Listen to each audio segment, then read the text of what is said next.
I was reading this thing on codependency, and it was saying that the narcissist and the codependent have the same shame-based reality. The narcissist, his or her personality is rooted in shame, and so is the codependent.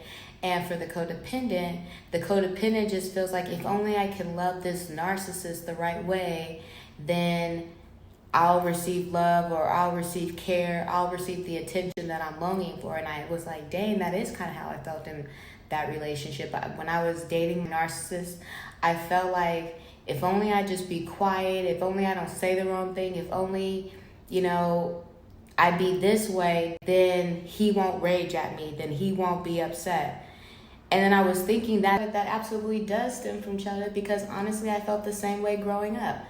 I had one parent who was there but absent, and I had another parent who seemed like this parent was always agitated or irritated or annoyed with my presence, so it seemed.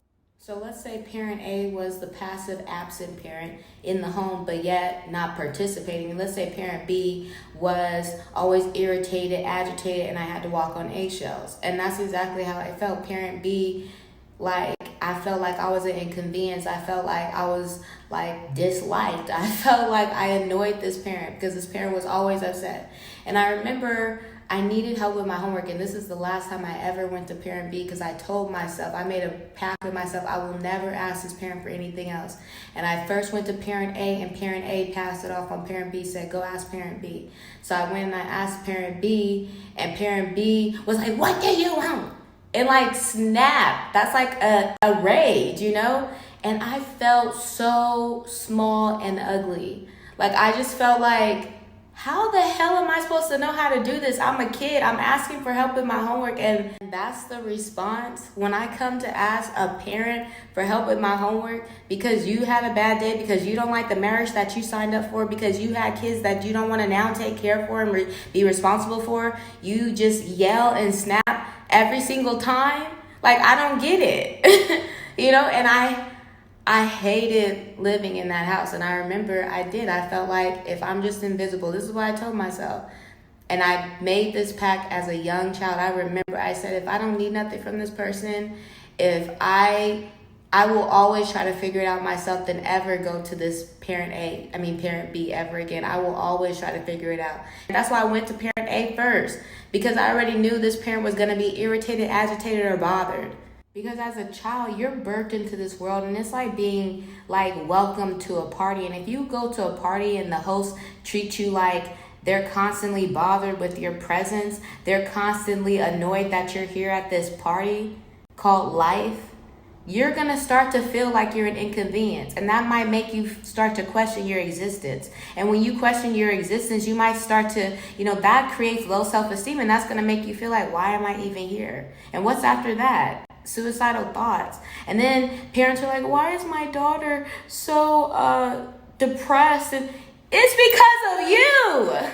It's because you treat your kids like you don't even like them. It's like parents are so what the flip? You know what you do, but you just pretend in front of everybody else to be so caring, but you're not caring, because behind closed doors, you're always constantly yelling. How are you constantly bothered by something you created? Literally think about that. My child is coming to ask me for homework, to help with homework. Should my child know how to do 5th grade homework, 4th grade homework? That's why they have parents, to guide.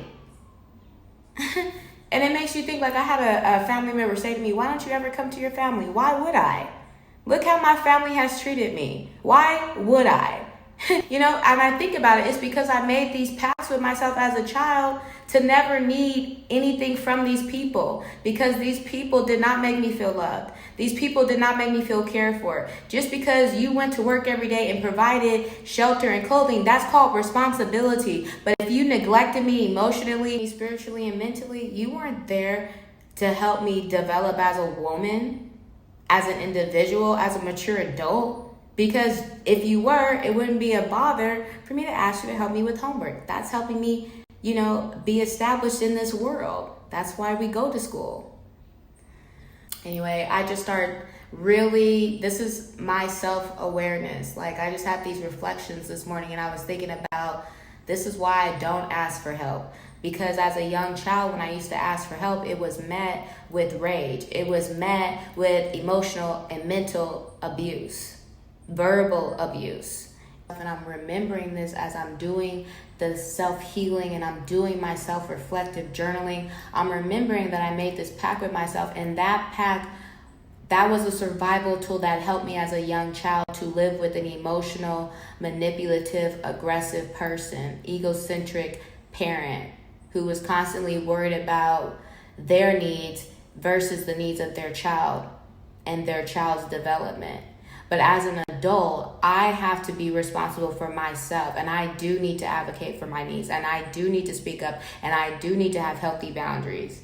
And as a child, as an adult, I don't need to take that same childlike thinking and use those same survival tools in my adult relationships, because I'm not in that relationship with parent A or parent B. So those survival tools aren't going to serve me the way they would in my adult relationships, because the environment is different. And you have to be able to understand yourself. You'd have to know yourself. You see what I'm saying? Let every man know thyself. You'd have to know who you are and why you do what you do to even determine how you have been a hindrance to your own self. And that's what self-reflective work is. That's what self-healing is. That's why self-awareness is so important, because you can't have that childlike thinking in adult relationships. You'd have to renew your mind. You'd have to unlearn. That's why unlearning is so important. The same skills you learned as a child don't always support you as an adult. We all learn not to touch the stove as a child, but as an adult, you need to touch the stove in order for you to cook and take care of yourself. Whew. I hope this helps somebody.